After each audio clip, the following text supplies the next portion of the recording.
To the details, pressure is mounting on President Mahama to name a substantive defense minister after the office became vacant following the tragic passing of Omani Boama. President Mahama gave the finance minister, Dr. Kesiela Tofosin, an added responsibility by appointing him as an acting defense minister. But 6 months after the incident, the president is yet to make an appointment. Listen to President Mahama, who in November last year said he was going to make the appointment after the Christmas break. Is to appoint not more than 60 ministers, and some people said, how are you going to work with only 60 ministers? As I speak today, we're working with 58 ministers because, unfortunately, they say Allah gives and Allah takes. He took 2 of our comrades, and we haven't filled those positions yet. I can see people speculating he's going to appoint a new defense minister, a new environment minister. We're not in a hurry. I'll do those appointments next year after the holiday, the Christmas and the New Year. We'll fill those positions. And so those speculating about somebody going to be appointed.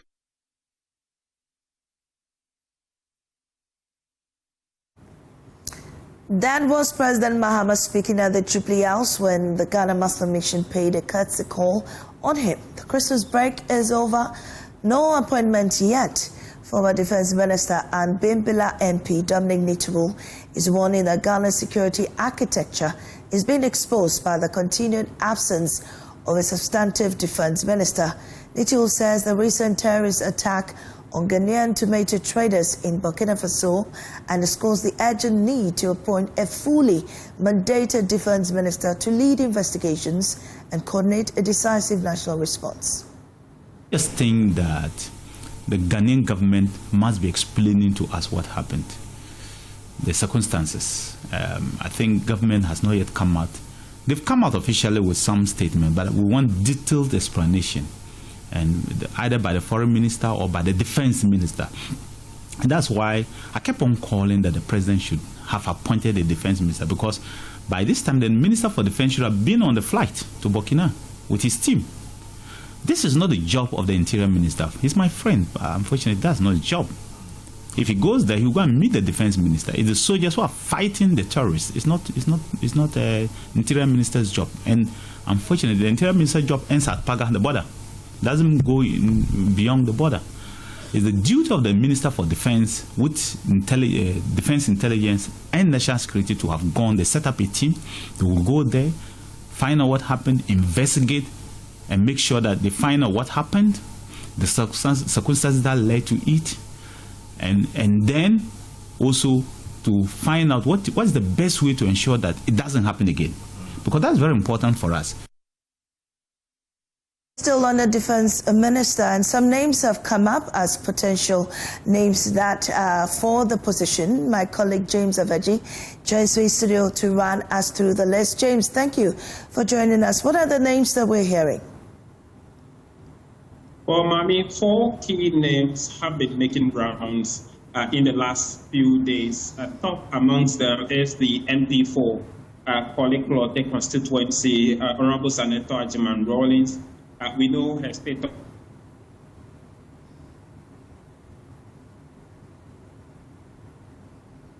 committees of security-related matters in Parliament. For instance, she is the chairperson of the Select Committee on National Security and Intelligence. She's also a member of the Defense and Interior Committee as well in Parliament. She holds 5 separate certificates on security and intelligence-related courses as we speak. The second, and so she is leading those 4 names that's been coming up. Second on that list is Mr. Prosper Douglas Barney. He played key roles in the first John Dramani Mahama administration, where she served as the chief of staff between 2013 and 2015. He was later sent to work as the Minister for the Interior from January 2016 to January 2017, when the first John Mahama government left power. Last year, he was appointed the National Security Advisor to the President. That is the position is currently holding. The third on that list is Lieutenant Colonel retired Bablo Late, who is a retired military officer and a security expert. He served as the National Security Coordinator for the government from 2009 to 2014 under President John Evans Fifi Atames and continue under President John Dramani Mahama. He has also held senior roles at the United Nations peacekeeping missions when he worked as a military officer as director of the African Center for the Study and Research of Terrorism under the African Union. He is currently serving in the John Dramani Mahama administration as the special envoy to the Alliance of Sahelian States. Finally is Ernest Brejademfi. He is currently the Deputy Minister for Defense. He previously served as the Ashanti Regional Youth Organizer for the NDC. And in 2025, that is when the President appointed him as Deputy Minister for Defense. So those are the four names that have been making round. We do not know whether the President will be selected from any of these four or outside of this, and when that appointment will happen, Mami. Right, James, thank you for that update. Well, joining us via Zoom to speak on this matter of securities analyst Emmanuel Cotin is a security analyst joining us. Grateful for a time. Says, does the former defense minister have appointed, he says that the absence of a substantive minister is exposing Ghana's security. Do you agree? Well, thank you for having me, and very good afternoon to your cherished listeners. It depends on the context. If you look at the context he's talking about, he's looking at the nuances, having been there for 8 years. But if you look at administratively, the role of the defense minister is quite administrative. We have our generals, and if you look at the situation we have in Burkina Faso and the military regime, more often than not, our envoys to those countries or countries with this insecurity should be people with career intelligence under their belt, or if you like, career officers or retired senior military officers. And don't forget, we have military attaches and the intelligence officers attached to the embassy in Burkina Faso. So he's talking about that ideal situation. But given the situation we found ourselves, we suffered a very tragic incident in Ghana where we lost these gallant men. I think the tragedy has gone so deep into the president. But hey, the president must understand that these things happen, life must go on. And we, those who are fortunate to be alive, ought to be protected at all costs. So I think that it is untenable for the president to still hold on to not appointing a substantive defense minister. And the last time he came, he was telling us about a supposed reshuffle. I think given the insecurity around the country, especially given what is happening in the Sahelian region, we need to appoint a substantive defense minister now. Because the finance minister, who is playing a dual role, look at how he's already overburdened. And if you look at this critical period, where he's working to releasing budget for our agencies to start spending, he wouldn't have enough time to concentrate on issues of this nature. Unless, of course, the commander-in-chief of the Ghana Armed Forces, who is the president, is telling us that for now he's having a direct oversight responsibility over the ministry. And if that is the case, he will be breaking the law because he needs to communicate same to Parliament for Parliament to do the needful. Right. And the argument has mostly been that the ministers are ceremonial heads and the real work is done by the technocrats, in this case, the military officers. I didn't hear that one well. Well, I was saying that the argument has mostly been that the ministers are ceremonial heads, that the real work is done by technocrats in the military, in this case, the military officers. Yes, that is absolutely true. That's why I was saying that mostly their role are quite administrative. But you see, in the times we find ourselves, there are certain diplomatic protocols. A defense minister at the helm of affairs will break the bureaucratic bottleneck to get things done in real time than having a vacancy of such nature hanging over 5 months now. I think it's untenable, especially living in the Sahelian region with the security upheavals.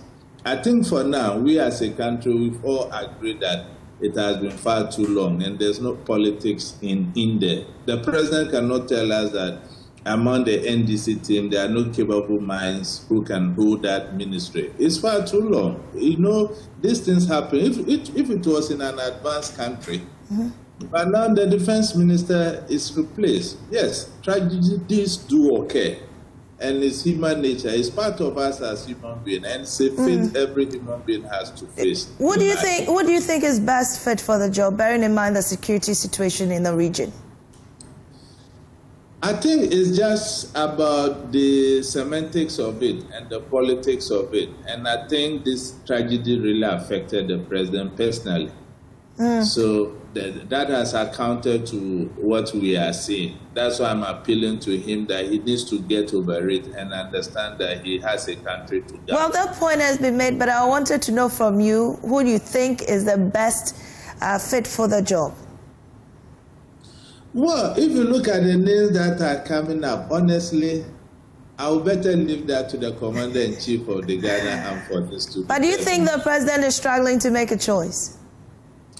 You see, this is my candid opinion, without disrespect to anybody.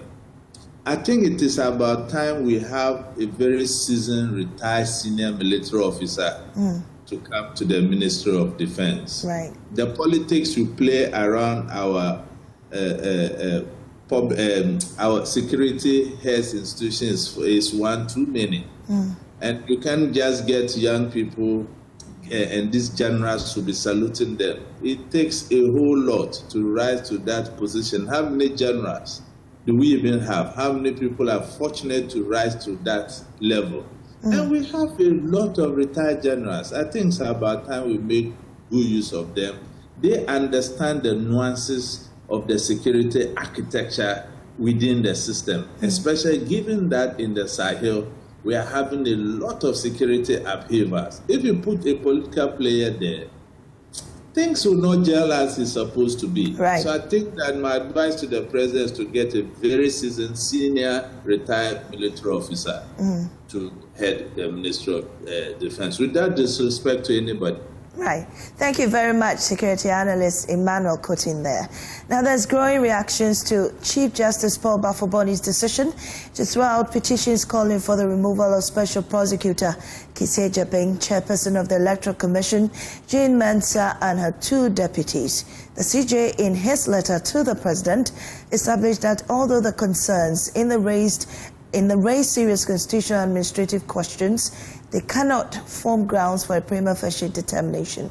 We'll get the reaction shortly, but first, here are excerpts of that exact position of the CJ in the letter from the presidency. And it says, while the allegations raise serious constitutional and administrative questions, they do not, on their face, meet the threshold required for a prima facie determination of stated misbehavior or incompetence, warranting that a committee be set up to inquire into the petition. The petition largely rests on conclusions of unlawfulness and bad faith without establishing at a preliminary level clear facts demonstrating intentional wrongdoing or a manifest inability to perform constitutional functions. Even if the Commission's actions or inactions are assumed to be erroneous, controversial, or suboptimal, such shortcomings do not automatically translate into stated misbehavior or incompetence within the constitutional sense. Well, first, let's hear from one of the petitioners, Apostle Abraham Lincoln Labi, who disagreed with the CJ's decision, vowing to stage a protest. My Lord, I disagree. I totally disagree with my Lord. I totally disagree with him straight. I will hit the street again. This is not a personal attack on him.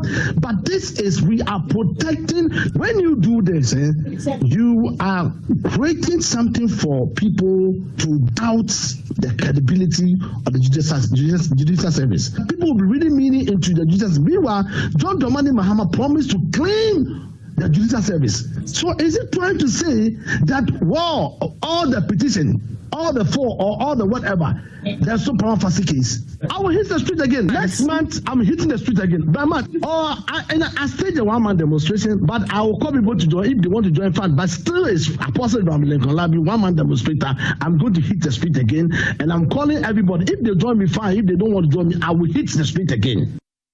Well, the NDC has also been reacting to the decision, and Director of Legal for the party, Edudzi Tamakloe, insists that the CJ's decision to throw out the petitions does not change the party's long-held position that the EC heads must go. He spoke on the Super Morning Show. Make the point that the position of the NDC as to the conduct or other part of the Electoral Commission over the past 5 years is a matter of record. I want to make the point that the National Democratic Congress still believes that the current composition of the Electoral Commission and how they have conducted their over the past 5 years.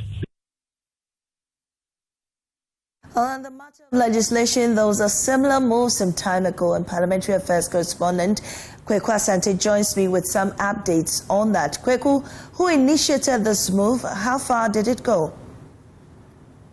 Well, it was last year at the height of the talk to remove the then Chief Justice Gertrude Tokono that there were a lot of demands for a legislation that will clearly define what stated misbehavior is, what incompetence is, so that whoever is working on determining a prima facie determination will actually have a standard to work with. We know that the former Electoral Commission chair, Madam Salotese, was removed over procurement issue. At the time, some people said it did not rise to the matter of stated misbehavior or incompetence. This time around, matters having to do with a whole constituency being represented, there's a different determination. That is what people have said is a flip-flop or an inconsistent basis of determining what stated misbehavior may be or what incompetence may be. Right. And that is why last year, Mahama Yariga, the majority leader, announced that the Attorney General was leading government-sponsored legislation to define what stated misbehavior is and incompetence is, so that whenever there is any effort to remove any Article 146 office holder, that procedure will clearly be followed. At the time, it was welcomed by, in fact, even opposition elements. But since then, no movement has happened on that legislation. It has not been laid on the floor. It has not come up for discussion at all. As of this morning, I've been checking to get any indication whether we're recent discussion over the Chief Justice determination on the Electoral Commission and Special Prosecutor, there will be matters of this nature to come up. I haven't gotten any information. So nearly a year on, when a promise was made that a legislation will be enacted to define stated misbehavior and incompetence, no movement on that has happened, and we are still started with just a constitutional provision to guard the removal of Article 146 office holders. Easy. Right. Thank you very much, Kweku Asante, Parliamentary Affairs correspondent there. Now, the Economic Community of West African States, ECOWAS, says it firmly supports a full-scale probe into circumstances accounting for the murder of 8 Ghanaian traders by the JNIM terrorist group in neighboring Burkina Faso's northern town of Titao. President Mahama has been spending time at the 37 military hospital with other Ghanaian traders who sustained injuries in the attack after they were safely evacuated by the Ghana Armed Forces. Speaking in an exclusive interview with JoyNews' Blessed Suga on sidelines of a summit of ECOWAS Navy chiefs in Accra, Political Affairs Commissioner of ECOWAS, Abdel Fattah Musa, condemned the attacks while stating the decision of the regional bloc, which supports a full-blown investigation into the killings. Anglophone. So it is not very easy for terrorists from the Sahel to embed, themselves in the region. But the attacks on the truckers, on the tomato traders and other brings into sharp relief the need, for collaboration between the Sahel and the South. Because the two regions still enjoy free movement of people, free trade and others. But once we don't collectively, fight terrorism, then unfortunately there will be such victims. So what do you intend to do in this specific case, to work with the government? No, in this, specific case, of course, we are calling for full investigation into the matter and then to find out about, what are the corrective measures that can be taken. Unfortunately, ECOWAS does not have formal relations with the countries either in Burkina Faso or anywhere like that, but there are bilateral relations. Ghana maintains very cordial relations with the countries of the Sahel, and it is very unfortunate that Ghanaian citizens have become victims of this terrorism. So once again, the appeal, to our neighbors to the north of our region is that, listen, we can have our political differences, but security does not pick and choose. We cannot live geographically, we are bound together. There is nobody who can live outside the zone. We are, forced by geography, by nature, by relations to be together. Is this enough grounding for them to come back to the fold? No, that is the wish of ECOWAS, and we are looking forward, to the time when they will come. Unfortunately, the thing is that since the breakaway of our neighbors from the north, given terrorism, insecurity as one of the causes, we have not seen a significant drop in terrorist attacks in those regions. And so, once again, that reinforces the message that we may not immediately come together, but on matters of security, we need to collaborate, because all of us are victims of what is happening, and if we maintain our political differences and then extend those differences to the security domain, both of us will be losers. So there is the need for us to have that.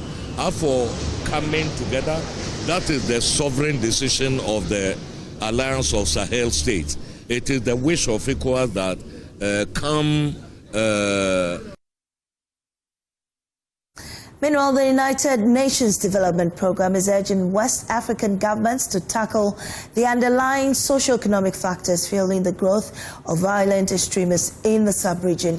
Niloy Banerjee is resident representative of UNDP in Ghana. Involve a peace-building facility initiative, which is really working with local communities to strengthen livelihoods and possibilities for entrepreneurship, which are very big antidotes to radicalization and people feeling uncomfortable.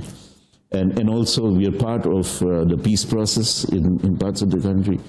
We are also bringing a level of community dialogue and mediation.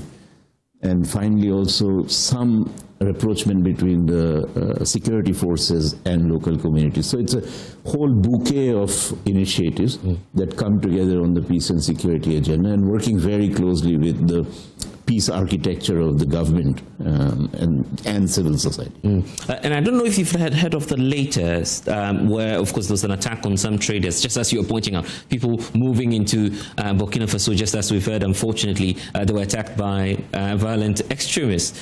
That's the sort of threats that relatively stable democracies such as Ghana are now facing. Looking at the recent incident that I was just pointing to, for instance, what do you propose that a country, a relatively stable democracy such as Ghana, could be doing to consolidate its democratic gains? Yeah, first, I'm sorry for the people of Ghana and for the families for this loss, and that it has to come to this tragedy. Blessed, in our work, what we learn is the greatest contestations are for resources, or when I feel you're taking away something from me. So resources, food, all of these are becoming contested areas because somebody has a scarcity and somebody else seems to be taking it away, which is not always true. A trader is there to buy commodities and pay for it and bring it back fair and square, which benefits everybody. Now that narrative sometimes gets hijacked by these contravening narratives of radicalization. Oh, something is taken away. In Ghana, what we are doing really is therefore going to the root cause. The root cause, I mean, for UNDP, this is the root cause. If you build prosperity, if you build opportunity, if people can see jobs and the possibility of commerce and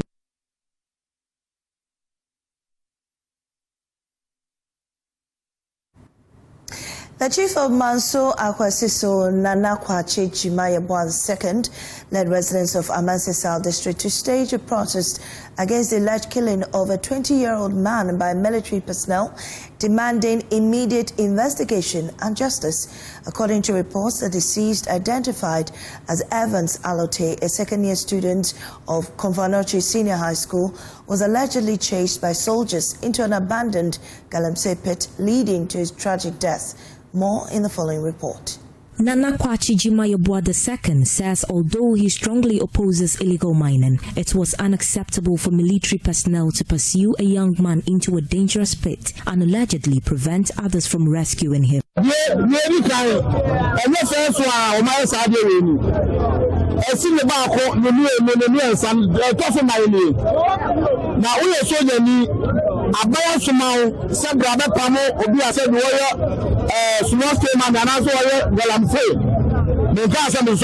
Soldiers are disturbing us in the community. This is not the first time such thing has happened. We won't accept this. From here, I'm going to petition the necessary institutions.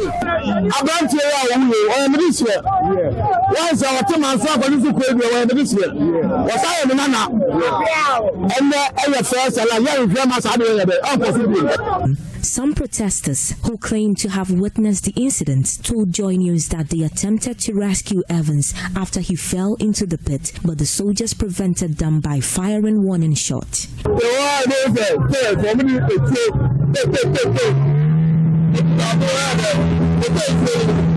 We were covering the land and these soldiers were given warning shots even when our...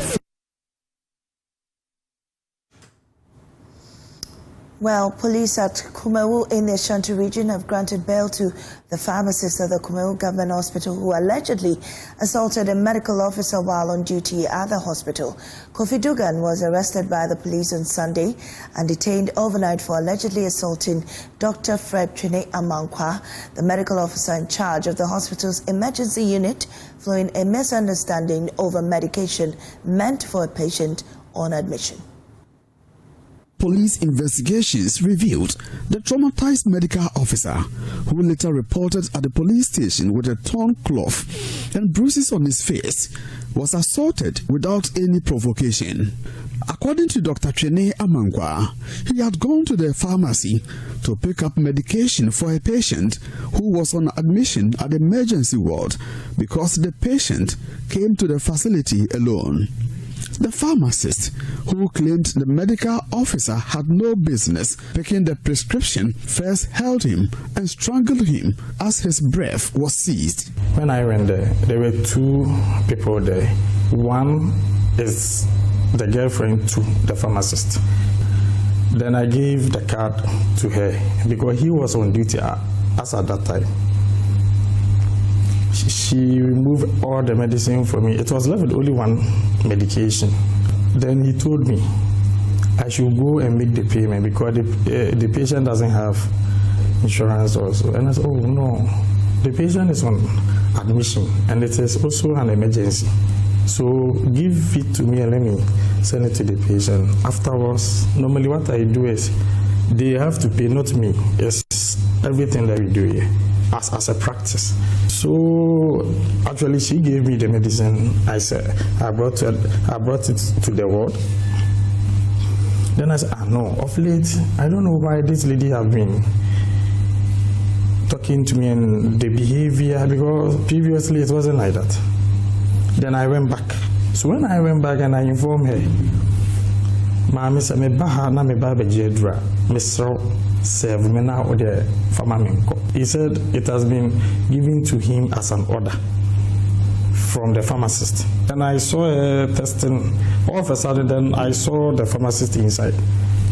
It was really annoying in those things. I said, Then he asked me, what's going on here? And I said, no, I came here for medicine, and Gifty is telling me that I should go and make a payment before she gave me the medicine. And I said, no. When did this thing happen here? All of a sudden, he became annoyed with me. Then he said, well, what Jimmy want? That's the way he used the farmer. He insulted me first. Then he held my father at the same time he even pushed me. We even have a tool like this. I have to grab it or else I'll fall down. He said I should work out. I said, no, I'm not working out. Again, try to slap me like this. According to Dr. Chene Amangwa, the attack has left him traumatized as it affects his psychological well-being. He wants the law to take its course. So now I'm really traumatized. I cannot even work efficiently the way I used to work at first. Very traumatized now. You can even see it from my face. Very traumatized. The suspect, Kofi Dugan, declined to speak to Joy News as he referred the team to the medical superintendent of the hospital.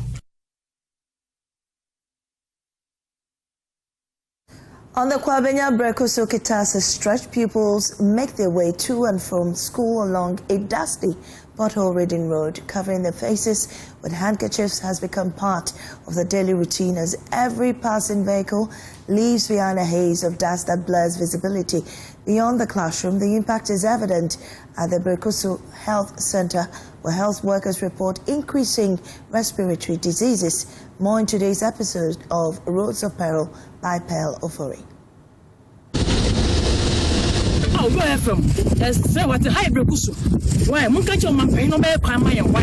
We have respiratory tract infections, both adults and the kids as well. Between 2003 and now, we've lost almost about 105 students. We apply on this road and look at the nature and state of the road.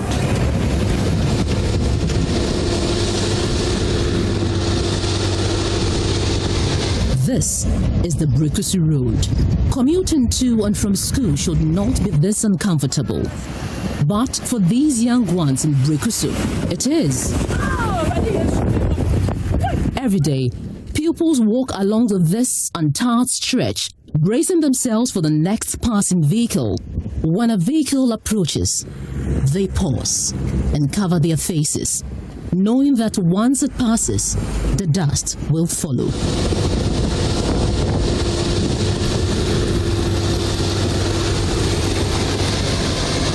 Gabriel Maupemo says he's allergic to the dust and is worried about what constant exposure could mean for his health. And you see when the cars are going, the dust that comes straight, it comes straight to my eye. It makes it itch me. Sometimes I have bad eyesight at that time. And even inhaling it, sometimes I cough. While filming, this woman approaches and insists she wants to speak. Oh, where from? Yes, sir, what the high Brekusu. Why, Munkacho Mampai, no mere crime, my wife. Where from? Yes, Munkacho Mampai, no mere crime, my wife, and your bread. It's in Yalukumo, Yali. And Yalio, ties you fool, want to Nakarasa. Ties you fool, want to Nakanasa. Yes, many a brepa, many a brancasa. Messia, Yali Papa. At the Brekusu Health Center, which is the community's main health facility serving Brekusu and surrounding areas, health officials say respiratory-related cases are common. Talking about conditions in relation to the nature of the road, we have respiratory tract infections, we have the bronchitis, the croup, the pneumonia, the rhinitis. We also have pneumonia and asthma cases coming in, both adults and the kids as well. And there have been instances where there have been challenges in transporting patients during emergencies. I recollect a memory or an occasion that happened way back in 2022 when a pregnant mother was in labor and we needed to transfer her to the regional hospital in Koforidua. I personally placed a call to the national ambulance.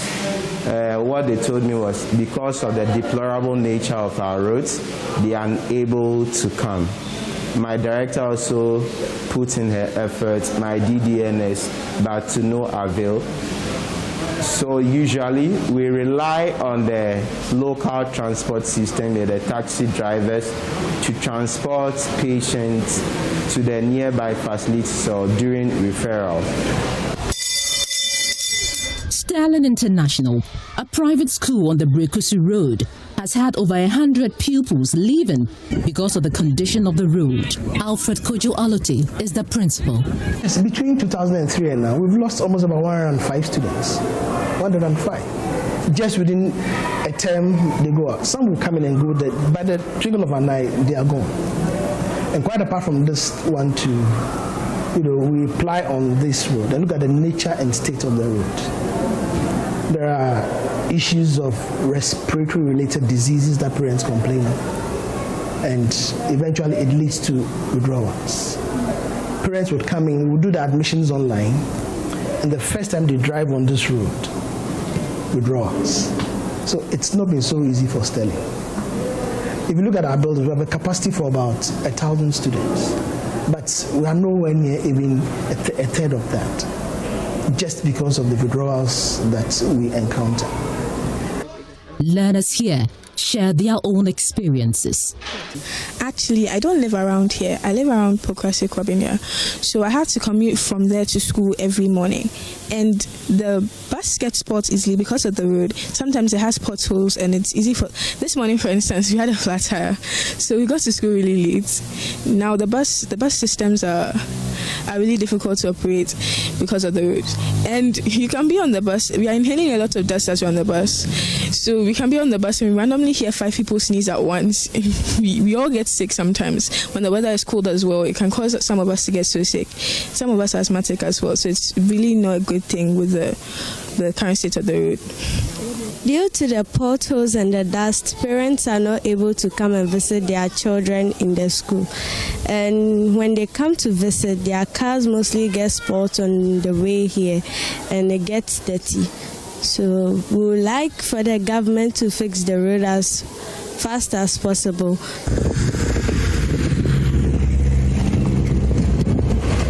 From children covering their faces on their way to school, to a health facility managing rising respiratory cases, to emergency referrals complicated by poor access, the cost of this road is being counted in more ways than one.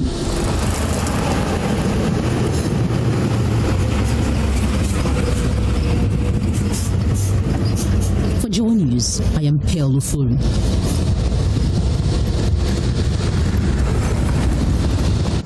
This is JoyNews Desk. We take a break. We return with business. Welcome back to business here on JoyNews Today. My name is Winston Taki, and out to our first business story. Government is ramping up investment in mini-grid technology to fast-track electricity access to undeserved communities across Ghana. Director for Renewable Energy and Green Transition at the Ministry of Energy and Green Transition, Engineer Seth Mehu, says the initiative is critical to closing the country's remaining access, which is extending the grid to become more costly. And development partners are stepping up efforts to expand mini-grid deployment as Ghana pushes toward universal electricity access. Speaking at a stakeholder forum in Accra, Director for Renewable Energy and Green Transition at the Ministry of Energy and Green Transition, Engineer Seth Mehu, said studies show Ghana would need nearly 400 mini-grids to achieve full access, adding that the systems are being built grid-ready for seamless integration when the national grid expands. Today, over 600 million people in Africa do not have access to electricity, and extending the national grid to cover these people is quite expensive, and that is why this mini grid technology is so crucial, and bringing all the experts to come and deliberate on this matter here in Accra is very, very important and vital to us. If you take Ghana, we have an access rate that is 89%. We have about 11% more to go. That's about 3.5 million people who do not have access to electricity. And interestingly, these people reside in areas that the extension of the national grid is quite a challenge economically and technically. That is why we are pushing very hard the mini grid concept to be able to connect all these people. We've done studies that have revealed that we need close to 400 number mini grids to be constructed between now and 2030 to be able to connect everybody in this country. According to Professor Corneliu Babu, expanding mini grid infrastructure could significantly improve livelihoods in remote communities, particularly around the Molly National Park, while donor funding continues to cushion the high upfront cost of deployment. Through this project, we're bringing electricity to some of the remote communities around Molly National Park, and naturally bringing electricity to these communities are going to improve their livelihood, standard of living. It's going to have beneficial health effects, those kind of things. Africa Energy Parks Projects Manager Moses Mengo says the new model marks a shift from traditional rural electrification by enabling communities to both generate and consume power through solar and biomass-based mini-grids. Electricity will be generated from their village. They would be the ones providing the means for generating the electricity. It will come from solar, the panels will be in their village. It will come from biomass. They would supply the feed to the plant that will generate the energy. So they are not just consumers. In this case, they are also producers. This is the main difference between the microgrid system and the normal electricity system. Stakeholders remain optimistic that sustained investment, policy support, and community participation will accelerate mini-grid deployment and move Ghana closer to achieving universal electricity access by 2030. That's all for business. Up next is Showbiz.